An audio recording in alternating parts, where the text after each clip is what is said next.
अभी हम लोग बेतिया स्टेशन चौक पर मौजूद है। आपको बता दें कि 9:30 बज रहा है और यहाँ पे वाहन जांचिंग चल रहा है और बेतिया के एसपी सर हमारे साथ मौजूद है और इनसे पूछेंगे कि वहाँ जांचिंग जो चल रहा है और 9:30 बज रहा है तो ये क्या कहते हैं। देखिए, बिहार पुलिस मुख्यालय के निर्देशानुसार हम लोगों को रात्रि में सघन गश्ती और चेकिंग करने का निर्देश प्राप्त हुआ है, जिसके जो अपराध नियंत्रण और विधि व्यवस्था को संधारण करने में सहायक रहता है। उसी के तहत जितने भी जिले के वरीय पदाधिकारी हैं, पुलिस पदाधिकारी, वो सभी आपको भ्रमणशील हैं और हम लोग यह प्रयास कर रहे हैं कि विभिन्न क्षेत्रों में, क्योंकि ये आपको ठंड का भी कोहरे का समय है, तो लोग जो यातायात नियम है उसका भी अनुपालन करें और साथ ही साथ जो अपराधी हैं, जो बिना नंबर की गाड़ियों से मूव कर रहे हैं और जो भी चीज़ें जो अंधेरे और ठंड के कोहरे में जो अपराध हो सकता है, उसको कैसे हम लोग कंट्रोल करें, उस संबंध में सभी एसएचओ, सभी सर्कल इंस्पेक्टर, ये सभी लोग बाहर निकले हुए हैं। साथ ही साथ देर रात्रि हम लोगों के द्वारा अरेस्टिंग का भी ड्राइव निकाला जाएगा। जितने भी फरार अपराध कर्मी हैं, उनका हम लोग निरंतर सत्यापन कर रहे हैं और उनके विरुद्ध भी छापेमारी कर रहे हैं। साथ ही साथ जो दारू की समस्या है, उस पर हम लोग निरंतर प्रयास कर रहे हैं। लगभग पूरे दिसंबर माह में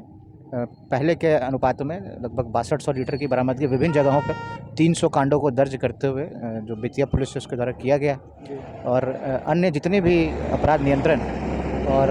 विधि व्यवस्था से संबंधित जितनी भी चीज़ें हैं, उस पर हम लोग निरंतर ध्यान रखे हुए हैं। और साथ ही साथ जो नया साल आया है, इसमें पर्यटन का भी यहाँ पे आपको काफ़ी मौके हैं जो बेतिया में है, चाहे वो मंगराहा क्षेत्र हो गया, यहाँ से निकल के आप बगहा की तरफ, वाल्मीकि नगर की तरफ जाते हैं। तो उस संबंध में भी हम लोग यह प्रयास कर रहे हैं कि कैसे एक सुरक्षित माहौल जितने भी पर्यटक यहाँ पे आएंगे उनको हम लोग दे सकें। जैसे कि रात में वहाँ जांचिंग चल रही है, यहाँ पे शराब माफिया, बहुत सारे माफिया यहाँ पे जो पकड़े जा रहे हैं बिना गाड़ी नंबर प्लेट के जो वाहन चला रहे हैं, तो उन पर क्या कौन सी कार्रवाई चल रही है। देखिए, जो ये अभियान है, इसमें जितने भी बाइक बिना नंबर प्लेट के हैं और उन पे हम लोग उनको सीज़र कर रहे हैं, उनको सीज़ कर रहे हैं और उनकी प्रॉपर चेकिंग कर रहे हैं। तो चोरी की बाइक भी हम लोगों को बहुत बरामदगी आपको हो रही है, चोर भी पकड़े जा रहे हैं। साथ ही साथ हम लोग अन्य तकनीकी अनुसंधान भी इस विषय में कर रहे हैं। और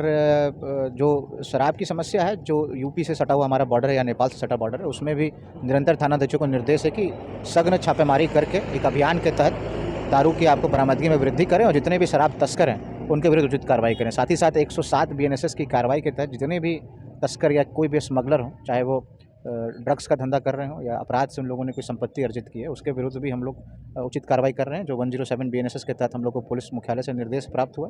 उसी के अनुरूप हम लोग चिन्हित कर रहे हैं कि प्रत्येक थाने में जितने भी अपराध कर्मी हैं, उनकी संपत्ति जो अवैध तरीके से अर्जित की गई है, उसको कैसे आयकर विभाग को हम लोग पहुँचा सकें, उसे माननीय न्यायालय के निर्देशानुसार ही हम लोग आगे की कार्रवाई करेंगे। सर, गौनाहा थाना क्षेत्र अंतर्गत 1 तारीख को 2 माफिया जो कि बम लेके जा रहे थे, मठ मजरिया जो फट गई थी, उस पर क्या कहिएगा। देखिए, जैसा कि हम लोगों ने प्रेस विज्ञप्ति आज इशू कर दिया है, उसमें हम लोगों ने कांड दर्ज कर लिया था और जो वीडियो प्राप्त हुआ था उसमें हम लोग को बाइक भी का नंबर मिल गया था। उसे सत्यापन करते हुए हम लोगों ने श्रीनगर पुझा से एक व्यक्ति को गिरफ्तार किया, दूसरे व्यक्ति की भी आपको सत्यापन कर लिया गया है। और साथ ही साथ हमने फॉरेस्ट विभाग को भी संबंध में सूचना दी है। जो DFO महोदय हैं, उनसे हम लोगों ने बात की है, उनके द्वारा भी आपको स्टाफ को भेजा गया है और जो वाइल्ड लाइफ प्रोटेक्शन एक्ट है उसके तहत भी वो लोग कार्रवाई करेंगे। वो जो बम, जो कथित बम जो कहा जा रहा है, वो उनके द्वारा कहा गया है कि वो लोग जंगल में जंगली सुअर को मारने के लिए उसका उपयोग करते हैं। तो निश्चित ही जो ये वन अधिनियम के जो कानून है उसका उल्लंघन है और जो फॉरेस्ट विभाग है उसके साथ मिल करके जो बेतिया पुलिस है वह इस अपराध को नियंत्रण करने में तत्पर है।